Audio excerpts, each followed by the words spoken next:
There we go.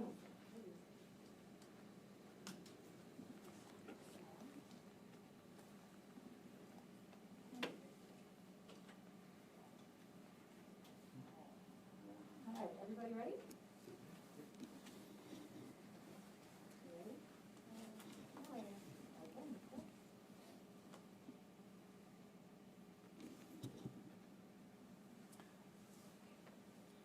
Good morning. I want to talk about empathy and compassion and the crucial need for them. They are a necessary balm we find ourselves in the most challenging time in this pandemic. Pandemic fatigue is a natural response. And over the 8 months that we've faced this pandemic, we have learned that there is no intention for this to go away anytime soon.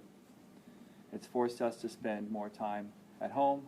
It's forced us to limit our contact with others, and also to worry about our loved ones, especially those who are most vulnerable with chronic medical conditions and who may not do well at all if they are infected with COVID-19. No matter our frustrations, we can't turn against each other. We're in this together. This pandemic has reached record levels. It's overwhelming our healthcare systems and our public health officials. If the number of cases do not slow, our hospitals are only a couple weeks away from the point where they will no longer be able to provide help for everyone who needs it. One of the 3 public health orders that I detailed yesterday went through the changes in isolation and quarantine orders. They did not get a great deal of attention, so I want to spend some time on that this morning and re-emphasizing those new orders. Because the number of new cases are so extreme, the Department of Public Health will not be able to contact everyone who tests positive or everyone who is a close contact of someone who has tested positive. This means it's up to you to let those who you've been in contact with know when you test positive for COVID-19 so that they can quarantine and they can get tested. We hear a lot about personal responsibility. This is an example of personal responsibility. And as we share this responsibility and notifying others who've been in contact with the virus, I ask you to do it with kindness. This is not a time to blame or to judge. Now is the time to make sure that everyone who needs it gets the care that they need. We live in a world of anxiety, and this pandemic has us all on edge. I've talked to so many people who are living in fear, seeing this virus not something that is a possibility, but something that is inevitable.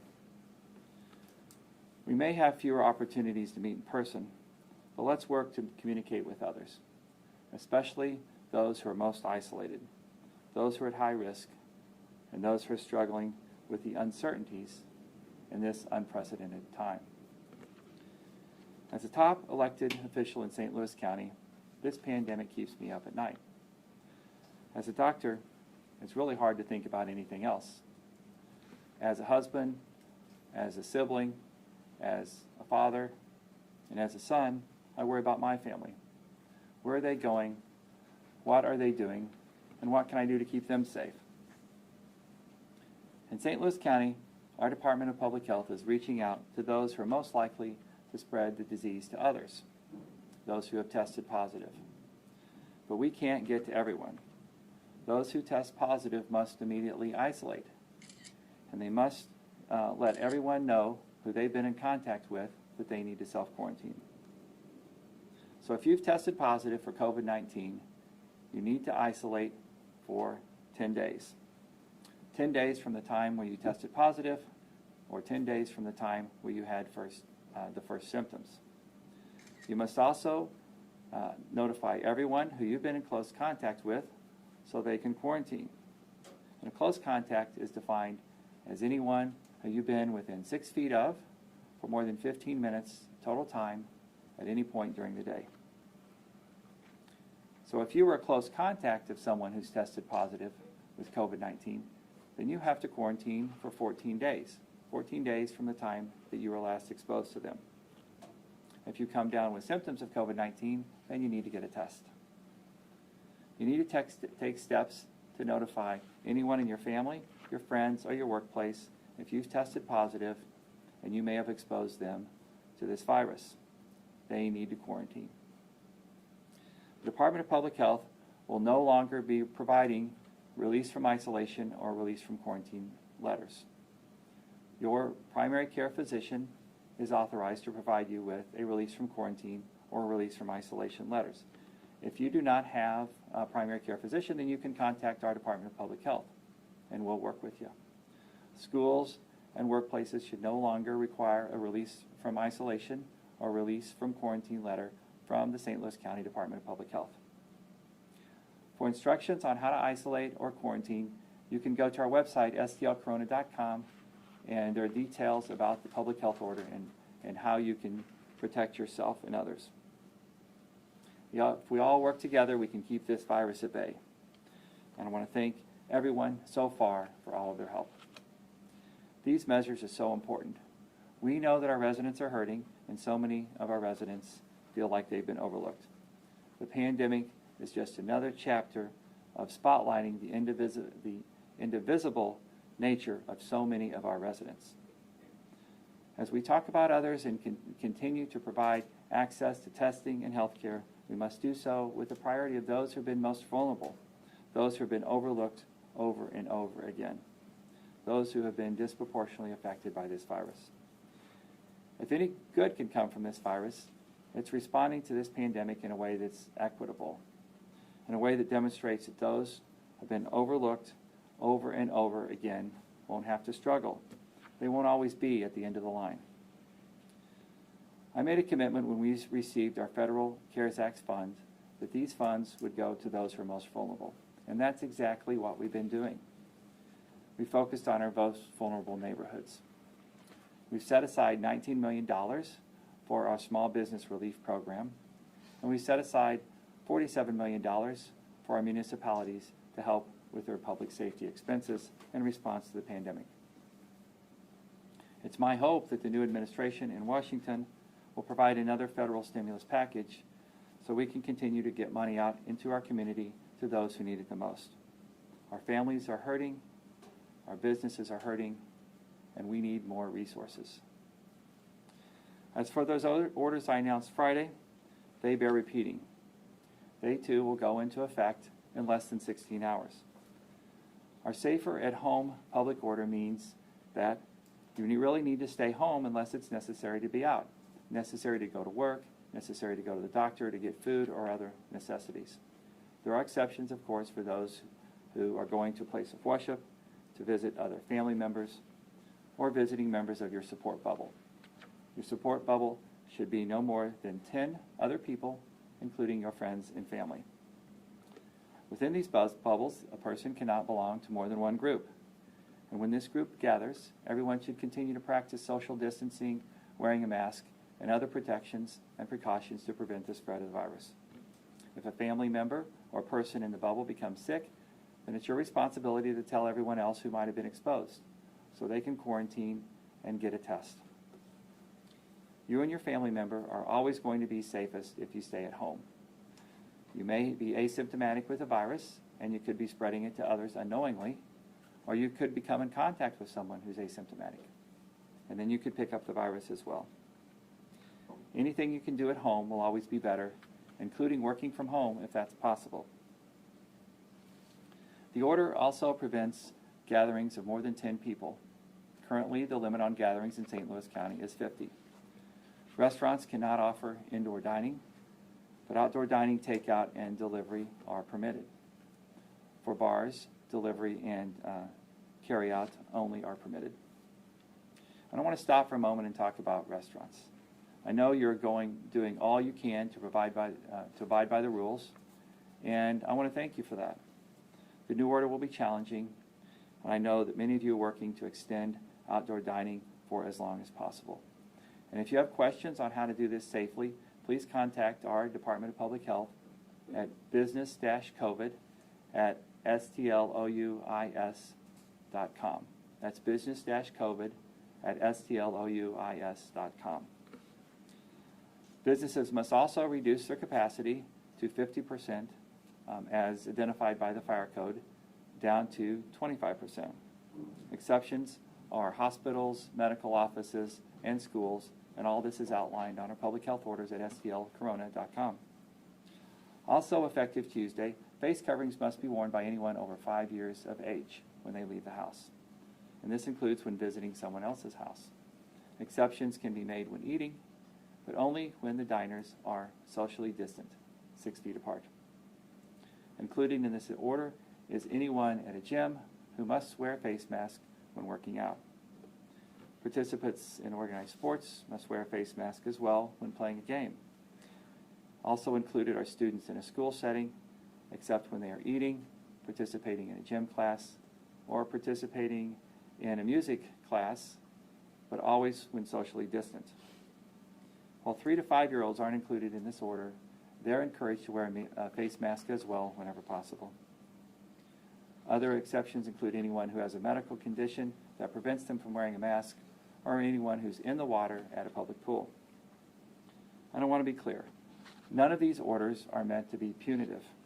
They're public health orders crafted by our public health experts in close cooperation and contact with members of our St. Louis Metropolitan Pandemic Task Force and other experts in our medical community. Our regional healthcare leaders are sounding an alarm.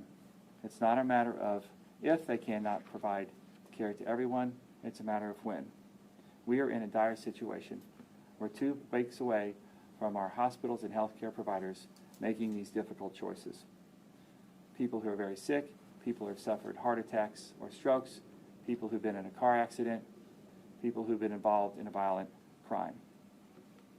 This is not politics, so please stop politicizing this. This is a pandemic. This is making people sick. This is not the cold or the flu. This is a deadly virus. Thousands of our residents are frightened, and rightfully so. Thank you to our healthcare workers. You've been heroic in your response. Thank you to all of our frontline workers, those who are allowing us to be able to get groceries, to be able to get medications at a pharmacy, to be able to fill our cars with gas, to be able to try and go on with our lives as much as possible.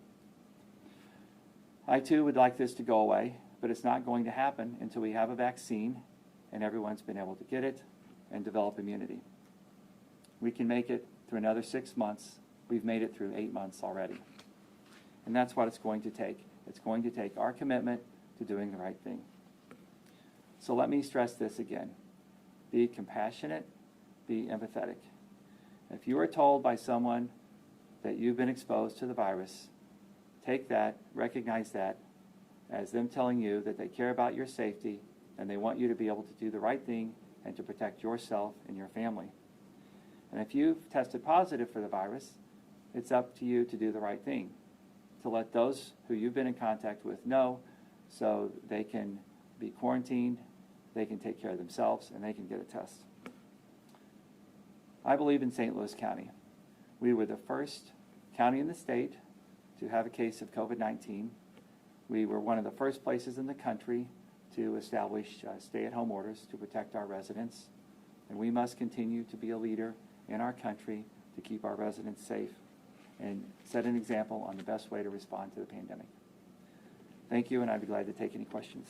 Dr. Page, there's a lawsuit, or at least a court action in the works with Bartolino's and other restaurants saying that they don't feel like it's fair for no indoor dining in St. Louis County, whereas other municipalities, the city, adjoining counties, are still allowing indoor dining.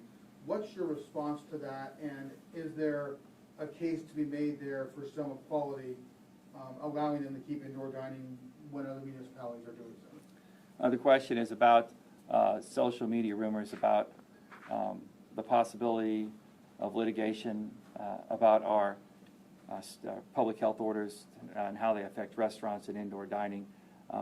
We've gone through this before.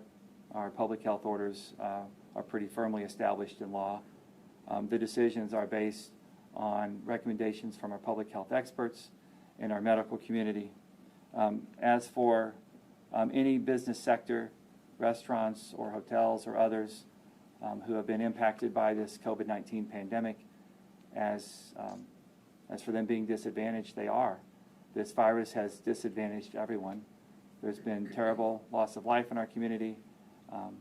People have lost their jobs. Businesses have lost significant amounts of revenue. Some have been forced to close. And this pandemic has been a terrible tragedy for our community. We have seen different regions of the country respond differently, and we've seen different outcomes of those responses. Here in St. Louis County, we have unique demographics. We are an urban county. We were impacted early on by this virus, and we will make our response based on the opinions of our public health experts, their advice, and the medical community. But is it that much different in the county than in the city? The city and every jurisdiction has to make a decision on how to respond, and the St. Louis County, at this point in time, the cases are a little worse than what's going on in the city, but we are going to closely follow the recommendations of our county public health department and the medical community who are advising us. What numbers or hard evidence do you have that the rise in cases in the county are coming from bars and restaurants? The rises in the cases, so the question is about evidence, about cases, and the decisions that we're making in the public health department. And this is a criticism that we faced since the beginning, that every community, every public health community faces across our country. We do have evidence of transmission around every sector that is impacted by our public health orders, and our public health orders are evaluating that evidence, that data, and making public health decisions made by public health experts after evaluating the information that they have from exposure, from case investigations, from investigations of close contacts, and all of our recommendations are made by our public health experts in close contact with our medical community. Anyone who is negatively impacted by any of our public health orders in any of our business sectors, in any of our industries, will always be frustrated by that impact, and we feel badly for them. But all of our public health decisions are made based on public health experts after reviewing the data that's been available to them. Is anything being done as far as preparing for overcapacity? And I guess the second leg of that question would be, what is the county doing to prepare for if and when this vaccine comes down, and how to distribute it? Yeah, so we're working with the state, the Pandemic Task Force and the hospital systems are working with us so that when the vaccine comes available, we can distribute it. It will first go to frontline workers and the most vulnerable populations, and that distribution will roll out as quickly as possible. In the first wave of the vaccine, we hope will be towards the end of this year or the beginning of the next year. Getting that vaccine out into the community and getting those who have been identified as high risk vaccinated first will take some time. We expect a second wave of availability of the vaccine for those who are not frontline workers, who are not high risk, and that will happen a few months, 1 or 2 or 3 months later, depending on how quickly we can get the vaccine into the population. Once the vaccine is available, the current models, the current vaccines are 2-shot vaccines, the second shot coming 4 weeks later, and then immunity develops sometime after that. So we recognize the advice that we have from our public health officials and our medical community that once a vaccine becomes available, that is the beginning of vaccination and not the end. And the process of vaccination will take several months. The process of developing immunity will take several months, and it will be several months from when the vaccine first becomes available to when we have immunity and we can relax our activities and our restrictions and our masking. Could you clarify the outdoor dining requirement? Is that only at 25% as well? Yes. Okay. And I would recommend that everyone who is considering setting up outdoor dining make sure they contact our Department of Public Health to make sure they're following the capacity restrictions and the airflow guidelines for outdoor dining. Outdoor dining can't simply be a structure that is new. It has to follow the airflow guidelines or it will not provide any benefit. And I would encourage everyone who has questions about outdoor dining and making sure that that complies with our public health guidelines and that it's safe for their employees and their customers, to make sure they've contacted our Department of Public Health. So what would be your message to bars and restaurants, Dr. Page, as they try and make it through this time in the county? For bars and restaurants, we recognize that this is a very difficult time. This is a very difficult time for all of our businesses. This is a difficult time for hospitals and healthcare providers. This is a difficult time for people who have tested positive, who are in the hospitals, who are struggling for their lives, and difficult time for families who have lost their loved ones. And we're all going to work through this together. We need more resources from our federal government. We need a continuation of the PPP program, and we need our folks in Washington to come together and come up with another relief package for all of our businesses across our country, all of our businesses who are negatively impacted by this pandemic. I just got a tweet and someone just asked this question. They say our tents seem to be technically indoors, so what's the difference between having that capacity inside versus outside? So a question about outdoor seating and how is an outdoor tent different than an indoor dining facility.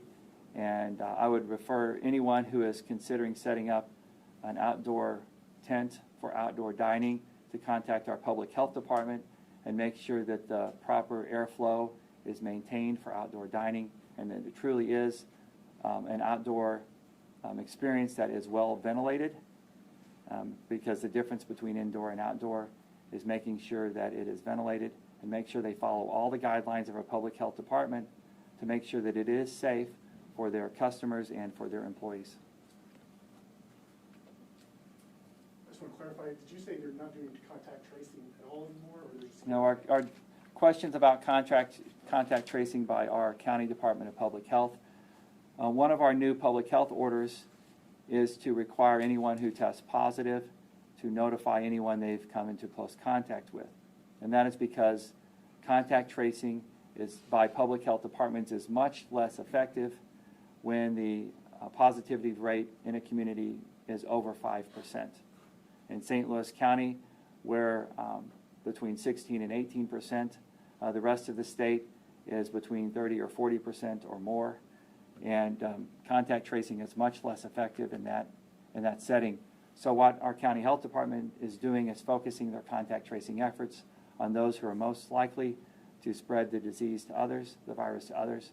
We're going to put our efforts where we can do the most good. But we have changed our public health orders to require anyone who tests positive to notify their close contacts, because contact tracing by a public health entity does not work well when the positivity rate is over 5%, and we're well past that. So those people who are being paid as contact tracers will still be employed? Yes, we're still hiring more contact tracers. We will continue to do that. But there is no model in public health where contact tracing works as well as it should or effectively when the positivity rate is over 5%. And we went over 5%, 3 or 4 weeks ago. Dr. Page, how effective can the orders here be when adjoining counties aren't doing the same thing? The public health orders in St. Louis County that are in place when adjoining jurisdictions do not have similar orders will still be effective, and they will help a great deal. They will not be as effective if our neighboring jurisdictions, as they would be if our neighboring jurisdictions had a masking order or had more restrictions, but they will certainly be effective. They will certainly save lives in St. Louis County, and they will certainly help us suppress the virus. St. Louis County has a population of over 1 million people. It is well over half of the folks in the metropolitan area on this side of the river, and it will have a great impact on the spread of the virus in our community. We would be better off in our region and our state if we had a statewide masking order.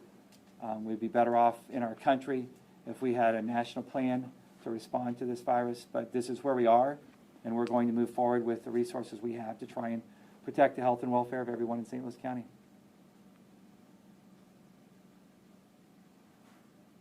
Okay, thank you. Dr. Page, one more thing. Could you give out the address again? I think we may have had it wrong in the remarks. Business stl-covid@stlouisco.com. Yes.